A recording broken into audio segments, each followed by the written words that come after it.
আসসালামু আলাইকুম। আপনারা সকলে কেমন আছেন? আল্লাহর অশেষ মেহেরবানিতে আশা করি ভালোই আছেন। কোরআন ও হাদিস অনুসারে কবরের আযাব একটি বাস্তব বিষয়। এই আযাব হলো মৃত্যুর পর কবরের মধ্যে একজন ব্যক্তির কর্মফল অনুযায়ী শাস্তি বা পুরস্কার। কিছু হাদিসে কবরের আযাবের কথা বিশেষভাবে উল্লেখ করা হয়েছে। কোরআনে কবরের আযাব নিয়ে সরাসরি কোনো বিস্তারিত আলোচনা নেই, তবে কিছু আয়াত থেকে এর ইঙ্গিত পাওয়া যায়। হাদিসগুলোতে কবরের আযাব সম্পর্কে বিস্তারিত আলোচনা রয়েছে। কিছু হাদিস থেকে জানা যায়, মৃত্যুর পর একজন ব্যক্তির রূহকে কবরে ফিরে আনা হয় এবং তাকে মুনকার ও নকির নামক ফেরেশতাগণ প্রশ্ন করেন। তাদের প্রশ্নের সঠিক উত্তর দিতে পারলে কবরের আযাব থেকে মুক্তি পাওয়া যায়, আর যদি সঠিক উত্তর দিতে না পারে তবে সে কবরের আযাব ভোগ করে। কবরের আযাব থেকে মুক্তি পাওয়ার উপায়। কবরের আযাব থেকে মুক্তি পাওয়ার জন্য কিছু কাজ করার কথা বলা হয়েছে, যেমন প্রতিদিন এশার নামাজের পর সূরা মুলক তেলাওয়াত করা, আল্লাহকে স্মরণ করা ও তার প্রতি বিশ্বাস স্থাপন করা, নেক আমল করা, বেশি বেশি সালাত ও দরুদ পড়া, পরকালে বিশ্বাস রাখা।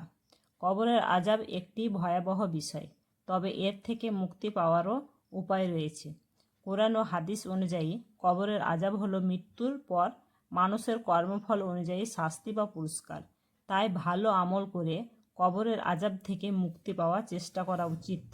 সূরা মুলক বা সূরা তাবারাকাল্লাজি, এই সূরায় কবরের আযাব সম্পর্কে উল্লেখ করা হয়েছে। এই সূরায় কবরের আযাব থেকে মুক্তি পাওয়ার জন্য আল্লাহকে স্মরণ করা এবং তার প্রতি বিশ্বাস স্থাপন করার কথা বলা হয়েছে।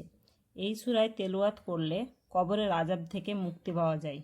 কবরের আযাব সম্পর্কে কোরআনের বিভিন্ন সূরায় বিভিন্নভাবে উল্লেখ করা হয়েছে। এর মধ্যে কিছু সূরা বিশেষভাবে গুরুত্বপূর্ণ। সূরা তাবারাকাল্লাজি, এই সূরায় কবরের আযাব সম্পর্কে বিশেষভাবে বলা হয়েছে। এই সূরায় তেলাওয়াত করলে কবরের আযাব থেকে মুক্তি পাওয়া যায়। সূরা বাকারা, এই সূরায় কবরের আযাব সম্পর্কেও কিছু উল্লেখ আছে। কবরের আযাব থেকে রক্ষা পেতে হলে ঈমান, নেক আমল এবং আল্লাহর রহমত অপরিহার্য। রাসূল সাল্লাল্লাহু আলাইহি ওয়াসাল্লাম কবরের আযাব সম্পর্কে একাধিক হাদিসে আলোচনা করেছেন। তিনি বলেছেন, কবরের আযাব একটি সত্য এবং এটি খুবই ভয়াবহ।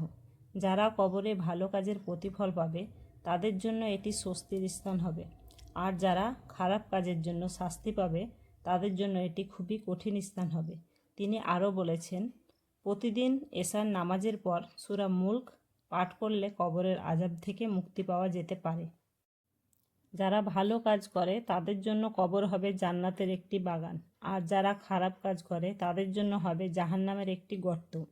রাসূল সাল্লাল্লাহু আলাইহি ওয়াসাল্লাম বিভিন্ন হাদিসে কবরের আযাবের কারণ হিসেবে শিরক, মিথ্যা কথা বলা, চুগলিখড়ি, সুদ, পিতামাতার অবাধ্য হওয়া এবং অশ্লীল কাজ করার কথা উল্লেখ করেছেন।